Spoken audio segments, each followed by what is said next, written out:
और अब ये जानिए, मुस्लिम लीग नून आज मरी में अपना पावर शो करेगी। मियां नवाज शरीफ मरी में जलसे आम से खिताब करेंगे। मरियम औरंगजेब ने इंतजामात का जायजा लिया।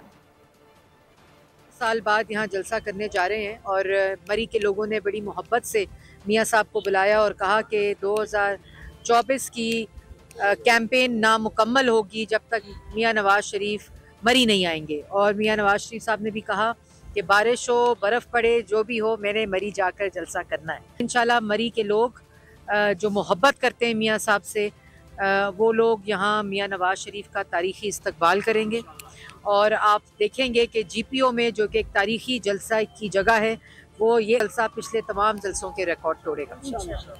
आपके तवस्सुत से यहाँ के लोगों को पैगाम ज़रूर है कि जब आप सुबह निकल ही रहे हैं मियाँ साहब को घर देखने के लिए, घर से जल्दी निकलें, वक्त पर निकलें और जलसागाह में वक्त पर पहुँचें। सब्सक्राइब करें और बेल दबाएं ताकि कोई खबर रह न जाए।